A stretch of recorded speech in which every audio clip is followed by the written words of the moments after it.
आप सबकी प्रिय गायिका अलका याग्निक यहाँ पर मौजूद हैं। अलका जी से निवेदन है कि वो मंच पर आएं और दो शब्द कहें।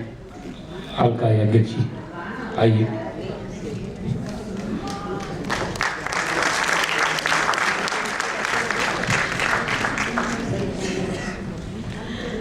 यहाँ प्रस्तुत सभी मेहमानों को मेरा सादर नमस्कार।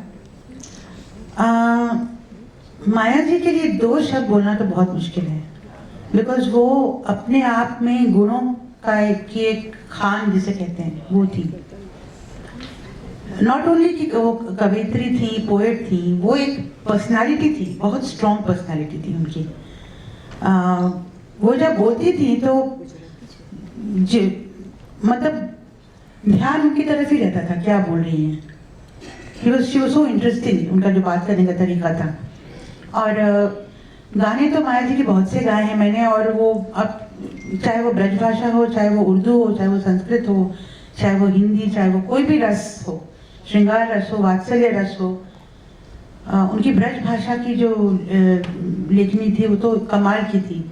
और अपनी जो उनके गाने मैंने गाए हैं वो तो गाए हैं, साथ में वो अपनी थोड़ी थोड़ी कविताएं सुनाती थी। कई बार जब मूड में होती थी तो अपनी अब जो लिखा है उन्होंने नया वो सुनाती थी। और माया जी मेरे लिए सिर्फ ऐसी शख्सियत नहीं है जो जिनके साथ मैंने काम किया है, लेकिन उससे भी बढ़कर हम लोग की फैमिली फ्रेंडशिप थी। माया जी और राम जी मेरे मम्मी पापा के बहुत अच्छे उनके संबंध थे, मित्रता थी, और हम लोग अक्सर साथ बैठा करते थे, खाना पीना, हंसी मजाक। और माया जी बहुत से किस्से सुनाती थी कि ऐसा हुआ वैसा हुआ, किस तरह से लोग उनके पास आते थे लिखवाने के लिए, और किस तरह से अजीब अजीब बिहेवियर होता था लोगों का, तो किस तरह से वो सबको भगाती थी कि निकलो यहाँ से। तो बहुत दबंग नेचर की थी, और बहुत अच्छी बात है, और बहुत जिसे कहते हैं कि इंटीग्रेटेड कैरेक्टर थी वो, वेरी वुमन ऑफ सब्सटेंस जिसे कहते हैं। और उनकी गा के भी शायरी काफ़ी करती थी, और इतना बढ़िया, इतना मीनिंगफुल लिरिक्स लिखती थी, और बड़ी आसानी से लिखती थी।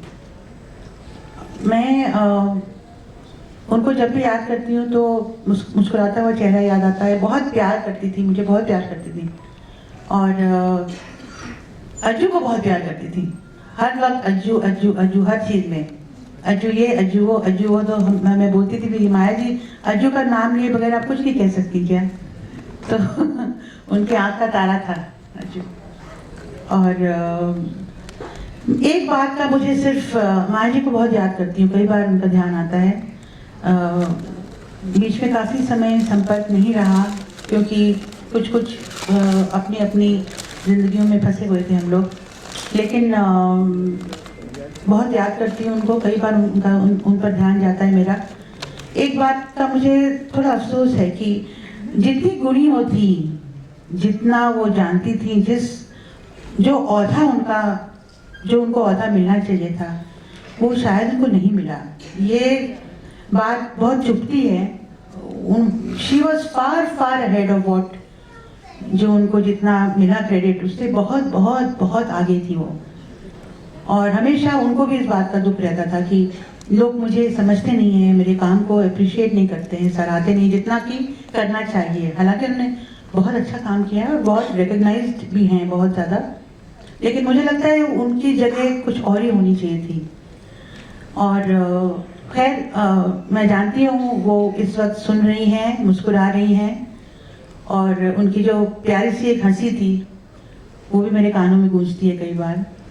माया जी आप जहाँ भी हैं हमें हमेशा ब्लेस करिए, हमें अपना प्यार हमारे ऊपर रखिए, और आपका जो काम है, आपने जो लिखे हैं गाने और शायरी की है, और वो सब दुनिया वाले सुनते रहेंगे जन्मों जन्मों तक। ये आपका जो काम है वो सबके कानों में गूंजता रहेगा। तो मैं बस यही चाहती हूँ कि ये एक मैंने जो भी कहा है वो मेरी तरफ से एक छोटी सी श्रद्धांजलि थी माया जी की तरफ। धन्यवाद।